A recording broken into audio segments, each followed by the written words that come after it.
ఆంధ్రప్రదేశ్లో సార్వత్రిక ఎన్నికలకు తెలుగుదేశం పార్టీ సిద్ధమవుతుంది. ఈ క్రమంలోనే అధికార వైసీపీ జోరుగా అభ్యర్థులను ప్రకటిస్తున్న నేపథ్యంలో టీడీపీ జనసేన కూటమి నుంచి కూడా అభ్యర్థులను ప్రకటించేదిగా ఇరు పార్టీల అగ్రనాయకులు కసరత్తులు ప్రారంభించారు.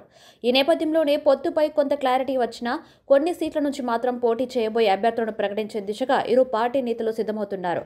వచ్చే ఎన్నికల్లో పోటీ చేసే ఎంపీ అభ్యర్థుల జాబితాను టీడీపీ దాదాపు ఖరారు చేసింది. ఈ పొత్తులో భాగంగా జనసేనకు 2 సీట్లను కేటాయించనున్నారు. మొత్తంగా ఉన్న 25 స్థానాల్లో 13 స్థానాలకు అభ్యర్థులను చంద్రబాబు ఖాయం చేసినట్లు తెలుస్తుంది. అయితే ఈ జాబితాలో విజయనగరం పార్లమెంటు స్థానం కూడా ఉంది. తెలుగుదేశం పార్టీకి ఈ స్థానాన్ని కేటాయించేలా ఒప్పందం జరిగినట్టు పార్టీ వర్గాల సమాచారం. అయితే ఈ నేపథ్యంలోనే తెలుగుదేశం పార్టీ నుండి వెంకాడ ఎంపీపీగా పనిచేస్తున్న కంది చంద్రశేఖర్తో పాటుగా వెంకటేష్ పేర్లను కూడా తెలుగుదేశం పార్టీ నేత చంద్రబాబు పరిశీలిస్తున్నట్లు తెలుస్తుంది. వీరిలో ఒకరికి సీటు కన్ఫర్మ్ అయ్యే అవకాశం ఉందని ఆ పార్టీ వర్గ శ్రేణుల సమాచారం. అయితే వీరు కాకుండా పార్టీలో ఎప్పటి నుంచో ఉన్న మరో 2 సీనియర్ నాయకులు కూడా తమ స్థాయిలో తీవ్రంగా ప్రయత్నాలు సాగిస్తున్నట్లు తెలుస్తుంది. గత ఎన్నికల్లో విజయనగరం పార్లమెంటు స్థానం నుంచి అశోక్ గజపతి రాజు పోటీ చేసి ఓటమి పాలు కాగా, ఈ పార్లమెంటు స్థానం నుంచి వైసీపీ నుంచి పోటీ చేసిన బెల్లాన చంద్రశేఖర్ విజయం సాధించారు. ఇక వచ్చే ఎన్నికల్లోనూ మరోసారి పోటీ చేసేందుకు ఆయన తీవ్ర స్థాయిలో ప్రయత్నాలు కొనసాగిస్తున్నట్లు తెలుస్తుంది. అయితే ఇదే స్థానం నుంచి వైసీపీ అభ్యర్థిగా ప్రస్తుత జిల్లా పరిషత్ చైర్మన్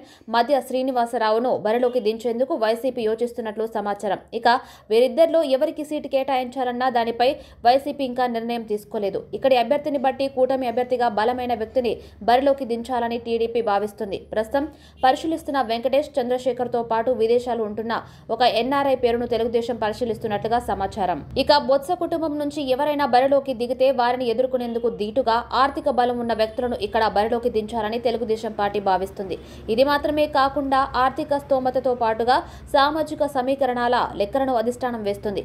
ఈ క్రమంలోనే మంత్రి సతీమణి బొత్స ఝాన్సీ లక్ష్మిని తాజాగా విశాఖ ఎంపీ అభ్యర్థిగా నిర్ణయించింది వైసీపీ. వచ్చే ఎన్నికల్లో మంత్రి బొత్స మళ్లీ చీపురుపల్లి ఎమ్మెల్యేగా పోటీ చేయనున్నారు. అయితే ఆయనకు సరైన ప్రత్యర్థిని వెతుకుతున్న టీడీపీ తాజాగా విజయనగరం మాజీ ఎమ్మెల్యే మీసాల గీత పేరును పరిశీలిస్తుండటం చర్చనీయాంశంగా మారింది.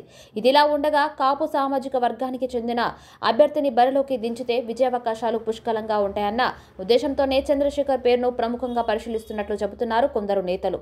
అయితే జనసేన కూడా ఈ స్థానం పట్ల ఆసక్తిని చూపించకపోవడంతో తెలుగుదేశం పార్టీ ఇక్కడ పోటీ చేయడం కన్ఫర్మ్ అయింది. ఇక వైసీపీలో సీట్ల వ్యవహారం కొలిక్కి వస్తే అసంతృప్తితో ఉండే కొందరు నేతలు టీడీపీలో చేరే అవకాశం ఉందని చెబుతున్నారు. ఈ జాబితాలో ఎస్కోటాకు చెందిన ఒకరిద్దరు ముఖ్య నాయకులతో పాటు చీపురుపల్లి నుంచి కూడా సీటు రాకపోతే కీలక నేత టీడీపీలో చేరుతారన్న ప్రచారం జోరుగా సాగుతుంది. ఆ నేత టీడీపీలో చేరితే ఇబ్బందులు ఉంటాయని భావిస్తున్న మంత్రి బొత్స సత్యనారాయణ సదరు నేత సీటుకు హామీ ఇచ్చినట్లు తెలుస్తుంది. ఏది ఏమైనా వచ్చే ఎన్నికల్లో విజయనగరం ఎంపీ సీటు దక్కించుకోకపోవడంపై ఇరు పార్టీల్లోనూ పోటీ నెలకొనడం అధిష్టానాలకు ఇబ్బందికరంగా మారింది. ఇక వచ్చే ఎన్నికల్లో ఈ స్థానం నుంచి ఇరు పార్టీల అభ్యర్థులుగా ఎవరు బరిలో ఉంటారన్నది ఆసక్తికరంగా మారింది.